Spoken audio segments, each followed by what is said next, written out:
மகிமை உண்டாவதாக. சர்வ வல்லமையுள்ள தேவனாகிய கர்த்தர் இந்த நேரத்திலும் கூட இந்த வார்த்தையின் சத்தத்தை கவனமாய் கேட்கிற உங்கள் ஒவ்வொருவரையும், உங்கள் குடும்பங்களையும், உங்களுக்கு உண்டான எல்லாவற்றையும் கர்த்தர் ஆசீர்வதிப்பாராக. தொடர்ந்து நாம் அப்போஸ்தலர் 9வது அதிகாரத்தில் 6வது வசனத்தை பார்க்கும்போது அவன் நடுங்கி திகைத்து, ஆண்டவரே, நான் என்ன செய்ய சித்தமாய் இருக்கிறீர் என்றான். அதற்கு கர்த்தர், நீ எழுந்து பட்டணத்துக்குள்ளே போ, நீ செய்ய வேண்டியது அங்கே உனக்கு சொல்லப்படும் என்று சொன்னார் என்றார். இது நம்ம எல்லாருக்குமே தெரியும். சவுல் என்கின்ற பவுல் தேவனுடைய பிள்ளைகளை துன்பப்படுத்தும்படி ஆயத்தப்படுத்தி செல்லும் பொழுது பரிசுத்த தேவன் அவனோடு கூட பேசுகிறார். அப்பொழுது அவன் சொன்ன ஒரு வார்த்தை, ஆண்டவரே, நான் என்ன செய்ய சித்தமாக இருக்கிறீர் என்ற ஒரு வார்த்தையை அங்கே பயன்படுத்துவதை பார்க்கின்றோம். இன்றைக்கு கர்த்தருடைய நாமத்தினாலே அப்பொழுது அவர் சொல்றாரு, நான் உனக்கு சொல்லுவேன், நீ என்ன செய்ய வேண்டும் என்று சொல்லி அப்படின்னு சொல்லிட்டு அவன் சொல்றார். அதனால அவருடைய சித்தத்தை செய்வதற்கு அவன் ஆயத்தமாகிறான். அதுவரைக்கும் அவருடைய சித்தத்துக்கு எதிர்த்து நின்ற பவுல் இப்பொழுது அவருடைய சத்தத்தை கேட்டு அவருடைய சித்தத்தை செய்யும்படி தன்னை ஒப்பு கொடுத்த பவுலாக மாறுகிறார். அதற்கு பிறகு நமக்கு தெரியும் அவனுடைய ஊழியத்தின் பாதை, அவனுடைய பயணங்கள், அவனுடைய எழுப்புதல்கள், கர்த்தர் அவனை பயன்படுத்தக்கூடிய விதம் எல்லாமே நம்ம பார்க்கின்றோம். இங்கே இன்றைக்கு நம்ம என்ன தலைப்பில் பார்க்கணும் அப்படின்னா, தேவனுடைய சித்தம். அவருடைய சித்தம் நம்முடைய வாழ்க்கையிலே நிறைவேறும்படி நாம் ஒப்புக் கொடுக்கும் பொழுது அவருக்கு நலமானதை நமக்கு செய்கிறார். 1 சாமுவேல் 2வது அதிகாரம் 35வது வசனம். 1 சாமுவேல் 2:35.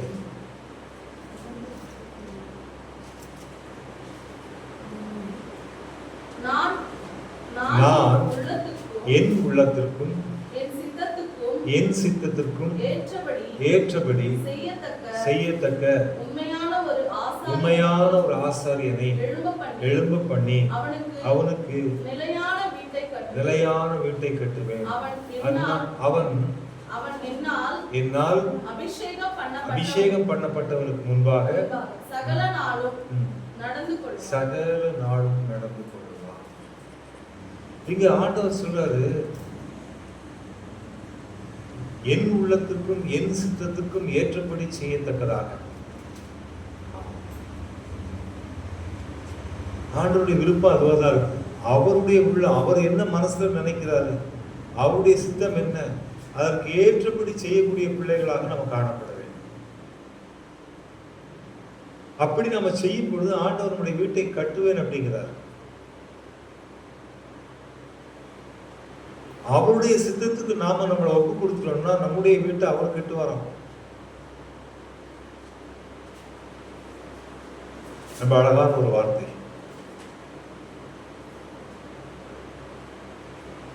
யோபு 23:13. யோபின் புத்தகம் 23வது அதிகாரம் 13வது வசனம்.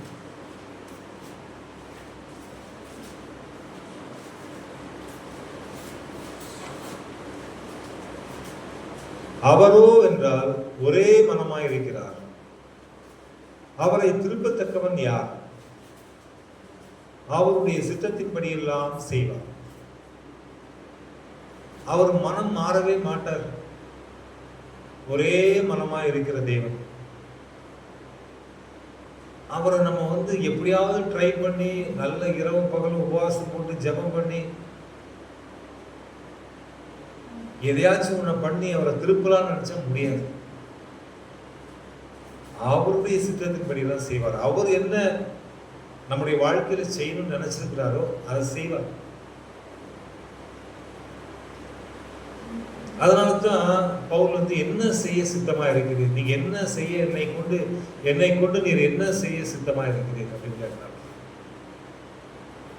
பரிசுத்த தேவன் இங்க யோபின் புத்தகத்தில் சொல்லப்படும் போது சொல்லப்பட்டிருக்குது, அவர் ஒரே மனமாக இருக்கிறார், அவரை யாரும் திருப்ப முடியாது, அவருடைய சித்தத்தின்படி தான் செய்வார் அப்படின்னு சொல்லி எனக்கு குறித்திருக்கிறதை அவர் நிறைவேற்றுவார். ஆமா, அவர் என்ன எனக்கு குறிச்சிருக்கிறாரு, நான் என்ன முடிவு பண்ணியிருக்கிறேன்றது முக்கியம் இல்லை, அவர் என்ன எனக்கு குறிச்சிருக்கிறார், எனக்கு அவர் என்னை கொண்டு எனக்கு அவர் என்ன குறித்திருக்கிறாரோ அதை நிறைவேற்றுவார். அவ்வளவுதான்.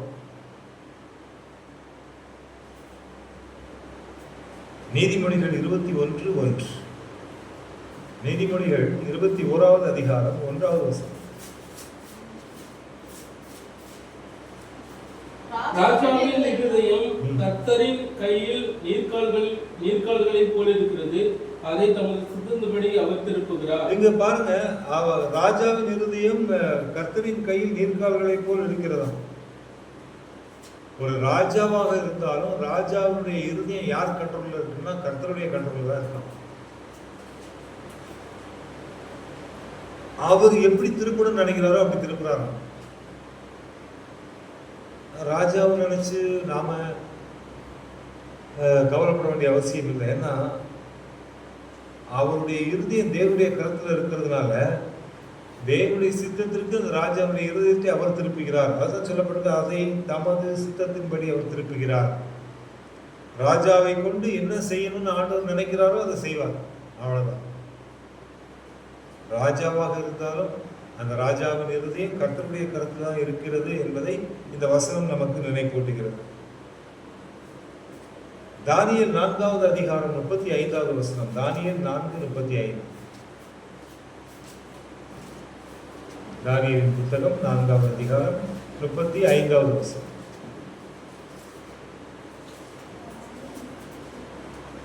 பூமியின் குடிகளெல்லாம் ஒன்றும் இல்லை என்று எண்ணப்படுகிறார்கள். அந்த தானியேல் 4:35 சொல்லுகிறது, பூமியின் குடிகள் எல்லாம் ஒன்றுமில்லை என்று எண்ணப்படுகிறார்கள். அவர் தமது சித்தத்தின்படியே வானத்தின் சேனையையும் பூமியின் குடிகளையும் நடத்துகிறார். அவருடைய கையை தடுத்து அவரை நோக்கி என்ன செய்கிறீர் என்று சொல்லத்தக்கவன் ஒருவனும் இல்லை என்றேன். ஆமாங்க, தமது சித்தத்தின்படியே வானத்தின் சேனையையும் பூமியின் குடிகளையும் நடத்துகிறார். வானத்தின் சேனைனா வானமண்டலத்தில் இருக்கக்கூடிய அனைத்து அதிகாரங்களையும் உள்ள சேனை. பூமியின் குடிகள், பூமியில் இருக்கிற எல்லாரையும் தமது சித்தத்தின்படி தான் நடத்துகிறார். அவருடைய கையை தடுத்து அவரை நோக்கி ஒருத்தரும் நீங்க என்னையா இப்படி செய்றீங்க அப்படின்னு சொல்ல முடியாது. சொல்லத்தக்கவன் ஒருவரும் இல்லை.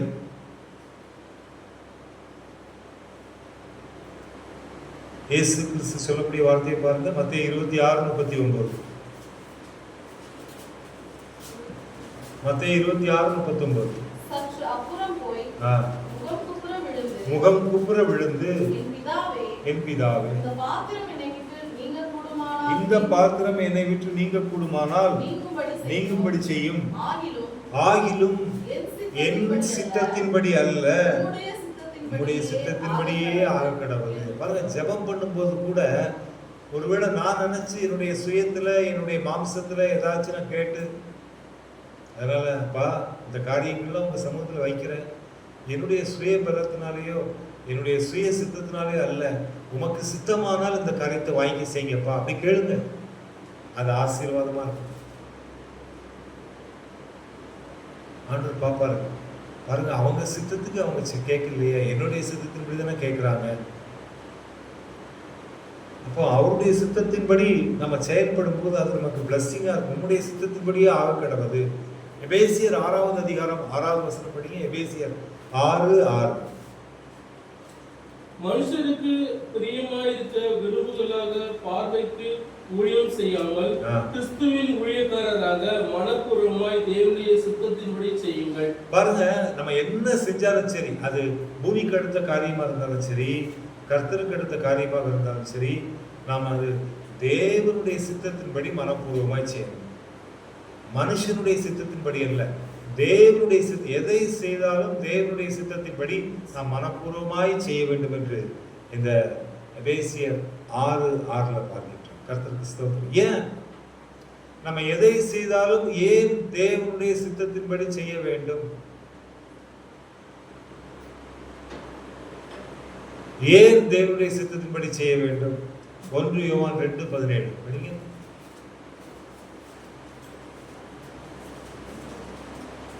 1 யோவான் 2:17. தேவனுடைய சித்தத்தின்படி செய்கிறவனோ என்றைக்கும் நிலைத்திருப்பான். ஆமாங்க, நம்ம வாழ்க்கையில தேவனுடைய சித்தத்தின்படி நம்ம செயல்பட ஆரம்பிச்சிட்டோம்னா, தேவனுடைய சித்தத்தின்படி நம்ம செய்ய ஆரம்பிச்சிட்டோம் அப்படின்னா, அழகா சொல்லுது 1 யோவான் 2:17, தேவனுடைய சித்தத்தின்படி செய்கிறவனோ என்றென்றைக்கும் நிலைத்திருப்பான். என்றென்றைக்கும் அவர்கள் நிலைத்திருப்பார்கள். ஆமா, அவங்க வாழ்வில் அவர்கள் என்றென்றைக்கும் நிலைத்திருப்பார்கள் என்று இந்த வசனம் சொல்வதை நாம் பார்க்கின்றோம். தேவனுடைய சித்தத்தின்படி செய்கிறவர்கள் என்றென்றைக்கும் என்றென்றைக்கும் நிலைத்திருப்பார்கள்.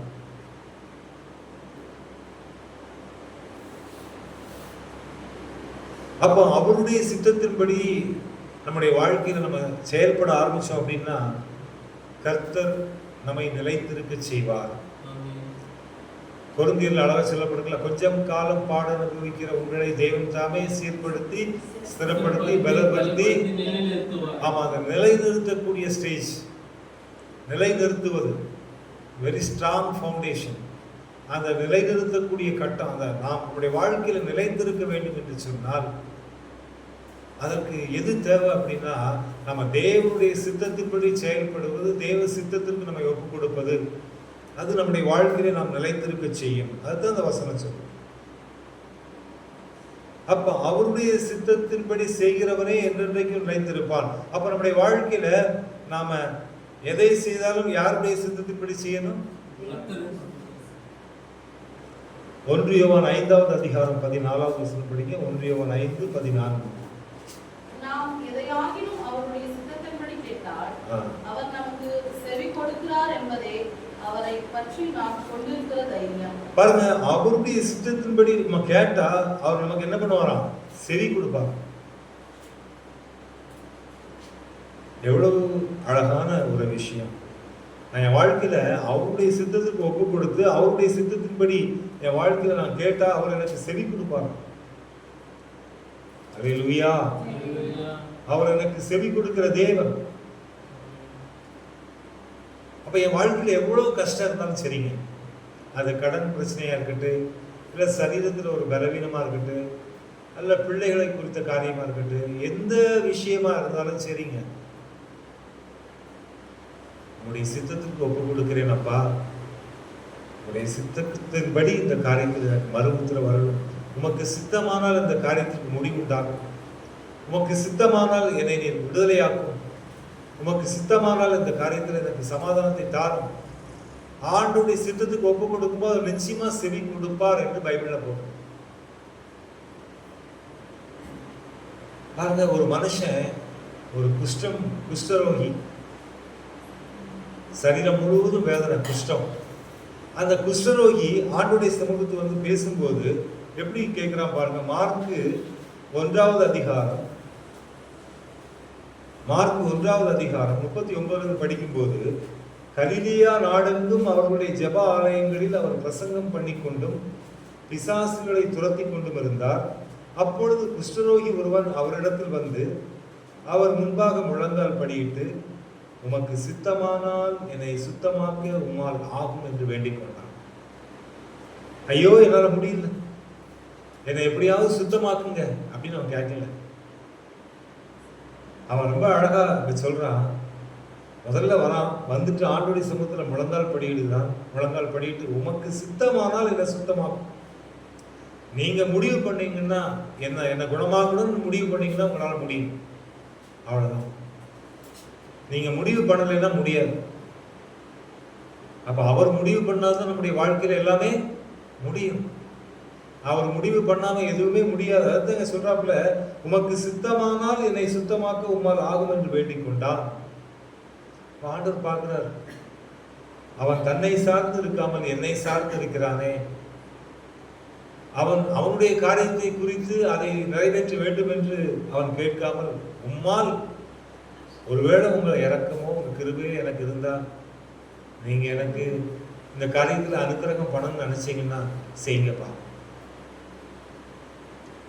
பாருங்க, இதுதான், இந்த ஜெபம் தான் நம்முடைய வாழ்க்கையில ஒரு ஆசீர்வாதத்தை கொண்டு வரும். ஒரு சிஸ்டர்கிட்ட பேசும்போது சொன்னாங்க, நானும் ரொம்ப நாளா போராடிட்டு இருக்கேன் பிரதர், ஒரே தடையா இருக்கு பிரதர், இந்த தடை ஏன் தான் என் வாழ்க்கையில இப்படிப்பட்ட தடையோ அப்படின்னு அவங்க சொன்னாங்க. நான் அவங்கள்ட்ட சொன்னேன்,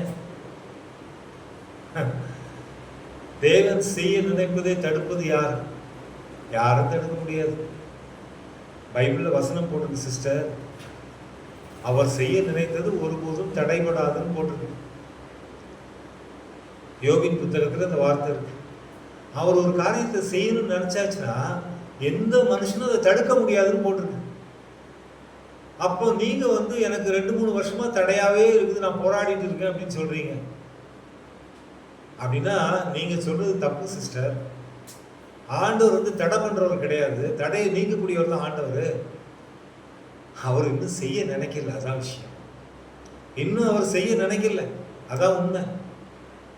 அதனால இதுக்கப்புறம் ஆண்டவர் ஏன் என் வாழ்க்கையில் இவ்வளவு தடையா இருக்குது, ஏன் இன்னும் என் தடை நீங்கல, ஏன் இன்னும் என் பிள்ளைகள் வாழ்க்கை தடை நீங்கல அப்படின்னு தயவு செய்து புலம்பாதீங்க. தடை செய்கிற ஆண்டவர் கிடையவே கிடையாது. அவர் தடைகளை நீக்கி போடுகிறவர் பைபிள்ல போட்டுருக்குது. அவர் செய்ய நினைத்தது ஒருபோதும் தடைபடாதுன்னு போட்டிருக்குது. நீங்க இன்னும் தடைன்னு சொல்லிட்டு இருக்கிறீங்கன்னா அது கர்த்தர் உங்க வாழ்க்கையில செய்ய நினைக்கல, இன்னும் அவர் நினைக்க ஆரம்பிக்கல, அதுதான் உண்மை. அதனால முதல்ல நீங்க உங்க ஆண்டவர்கிட்ட மன்னிப்பு கேளுங்க அப்படின்னு சொல்லி முதல்ல தேவசமுத்திரம் முழங்கால் படிட்டு தடையா இருக்குதுன்னு சொன்னீங்க இல்லையா, அந்த சொன்ன வார்த்தைக்காக மன்னிப்பு கேளுங்க.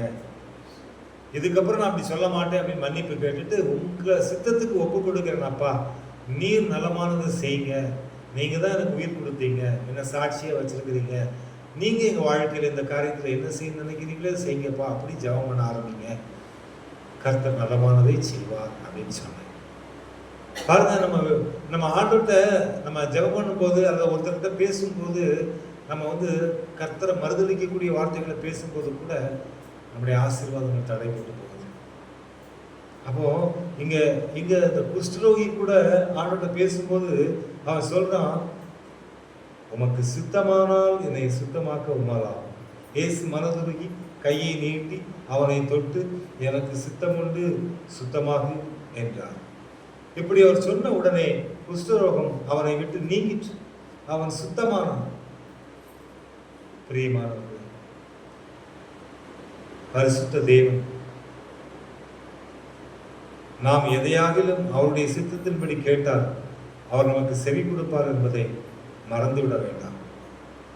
அதைத்தான் இந்த வேதம் இன்றைக்கு நமக்கு நினைப்பூட்டுகிறது. அவருடைய சித்தத்தின்படி எல்லாம் ஆகும். லூக்காவின் புத்தகம் 5வது அதிகாரம் 12, 13, 14. பின்பு அவர் ஒரு பட்டணத்தில் இருக்கையில் குஷ்டரோகம் நிறைந்த ஒரு மனுஷன் இயேசுவை கண்டு மூக்குப்புற விழுந்து, ஆண்டவரே, உமக்கு சித்தமான என்னை சுத்தமாக்க உம்மாலே ஆகும் என்று அவரை வேண்டிக் கொண்டான். அவர் தமது கையை நீட்டி அவனை தொட்டு எனக்கு சித்தம் உண்டு சுத்தமாக என்றார்.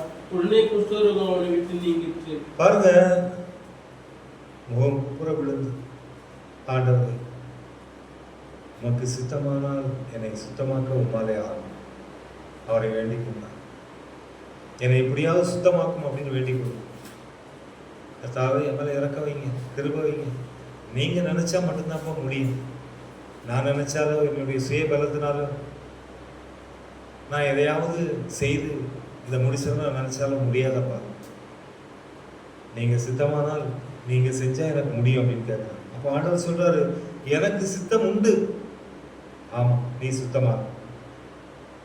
பரிசுத்த தேவன் நம்முடைய வாழ்க்கையில அநேக காரியங்களை செய்ய சித்தமுள்ளவராக இருக்கிறார். ஆம், கர்த்தருக்கு பிரியமானவர்களே, அவருடைய சித்தத்திற்கு நாம் நம்மை ஒப்புக் கொடுப்போம். நம்முடைய வாழ்க்கையில அவர் எண்ணி முடியாத காரியங்களை நிச்சயம் செய்வார். நம்ம ஜெபம் பண்றோம், ஆண்டவர் ஆராதனை பண்றோம், எல்லாத்தையும் செய்யறோம். ஆனா ஜெபிக்கும் பொழுது நம்ம ஞானமாக ஒரு சில காரியங்களை தேவ சமூகத்தில் கேட்கும்போது நிச்சயமாக அவர் செய்வார். பாருங்க, தேவன் இந்த பூமிக்குரிய வாழ்க்கையில மனிதர்கள், அவரை நம்பி வரக்கூடிய மனிதர்கள் வாழ்வை இன்பமாய் மாற்றுவதுதான் அவருடைய சித்தம்.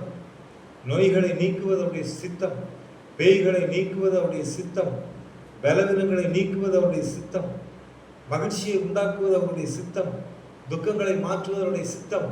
ஆனா அவர் எதிர்பார்ப்பது என்ன? என்னால் இது முடியும் என்று நினைக்கிறாயா? நான் தான் இதை செய்வேன் என்று நினைக்கிறாயா? அதுதான் அவர் எதிர்பார்க்கிறார். அல்ல, கர்த்தாவே தயவு செய்து ஐயா எனக்கு உங்க சித்தத்துக்கு ஒப்பு கொடுக்குறேன்ப்பா. நான் தெரிஞ்சோ தெரியாமலும் என் வாழ்க்கையில எவ்வளோ கஷ்டம், எவ்வளோ தடை, எவ்வளோ பிரச்சனை, எவ்வளோ நாள் ஜெபம் பண்ணிட்டு இருக்கேன், இன்னும் ஆவல. கர்த்தரின் ஜெபத்தை கேட்கல, இன்னும் ஆண்டவர் எனக்கு பதில் கொடுக்காமலே இருக்கிறார். என் வாழ்க்கையில் இருக்க கஷ்டங்கள் இன்னும் நீங்காமலே இருக்கு, இன்னும் ஆண்டவர் கண்களை மூடிட்டு இருக்கிறாரு. அப்படிலாம் தயவு செய்து ஜெபிக்காம, இன்னும் அவர் எனக்கு கொடுக்க வேண்டிய ஆசீர்வாதத்தை கொடுப்பதற்கு அவர் ஆயத்தமாகவில்லை. நான் அவர் சமூகத்தில் ஒப்பு கொடுக்கிறேன். அதுதான் கர்த்தருக்கு பிரியமானது. அவர் செய்ய நினைத்தது ஒருபோதும் தடைபடாது. அவர் செய்ய நினைத்ததை தடுப்பவன் யார்? ரொம்ப அழகா இருக்கு. கடைசியா படிங்க, யோபின் புத்தகம் 41வது அதிகாரம், 42வது அதிகாரம், 2வது வசனம் படிங்க. 42:2. தேவரீ சகலத்தையும் செய்ய வல்லவர், நீர் செய்ய நினைத்தது தடைபடாது என்பதை அறிந்திருக்கிறேன். நீர் செய்ய நினைத்தது தடைபடாது என்பதை அறிந்திருக்கிறேன். அவர் நம்ம வாழ்க்கையில ஒரு காரியத்தை செய்ய நினைச்சிட்டார் அப்படின்னா, முடிவு பண்ணிட்டார் அப்படின்னா, அதை யாரும் தடுக்க முடியாது. யாரும் ஹலோ, அவர் நம்முடைய வாழ்க்கையில ஒரு காரியத்தை செய்யணும் முடிவு பண்ணிட்டாருன்னா அதை எந்த சக்தியாலையும் தடுக்க முடியாதுங்க. யாராலையும் தடுக்க முடியாது. கம்பல்சரி நடந்தே ஆகும். அவர் முடிவு பண்ணும். நீயும் நானும் முடிவு பண்றதுனால ஒரு பிரயோஜனமும் கிடையாது. நீ நான் எடுக்கக்கூடிய முயற்சியினால எந்த பிரயோஜனமும் கிடையாது. அவர் முடிவெடுத்தார்னா அதனுடைய முடிவினுடைய அந்த விடை, அந்த முடிவினுடைய அந்த சொல்யூஷன், அது வேற லெவல். கர்த்தருக்கு பிரியமானவர்களே, 41வது அதிகாரம் வரைக்கும் முடிவெடுக்கல. யோபின் புத்தகத்துல 42ல முடிவெடுத்தார். 42ல முடிவெடுத்தார். 41 வரைக்கும் கஷ்டம் கஷ்டம் கஷ்டம் கஷ்டம். 42ல ஆமா, தலை நிமிரச் செய்த யோபுவை தலை நிமிரச் செய்த தேவன், இரட்டிப்பாய் ஆசீர்வதித்த தேவன், சமுதாயத்தில் சாட்சியாய் நிறுத்தின தேவன், ஆயுசு நாட்களை பெருகச் செய்த தேவன், எல்லாவற்றிலேயும் அவர் அவருடைய பூரணத்தையும் அவருடைய கிரியையும் வெளிப்படுத்தின தேவன். காரணம், அவர் செய்ய நினைத்தது தடைபடாது. அவர் செய்ய நினைச்சிட்டாருன்னா அவ்வளவுதான், எல்லாமே சக்சஸ் தான். கர்த்தருக்கு பிரியமானவர்களே, உன்னுடைய ஆரம்பம் அற்பமா இருக்கலாம், உன்னுடைய பயணங்கள் அநேக கடினமான பாதைகளாக இருக்கலாம். ஒன்றை ஞாபகம் வைத்துக்கொள், உன் வாழ்க்கையில எந்த ஆசீர்வாதத்தையும் தடுக்கிறவர் தேவன் கிடையாது. உன் ஆசீர்வாதங்களை தடை செய்கிறவர் தேவன் கிடையாது. அதனால அவருடைய சித்தத்திற்கு நம்மை ஒப்புக் கொடுப்போம்.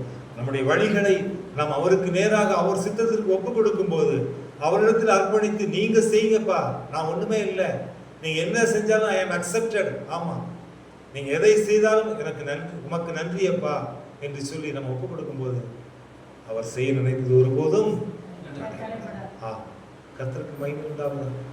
அவர் சித்தத்திற்கு ஒப்புக் கொடுப்போம். கர்த்தர் நம்மை ஆசீர்வதிப்பார். இந்த வார்த்தையின் சித்தத்தை கேட்டு உங்களை தேவன் தாமே ஆசீர்வதிப்பாராங்க.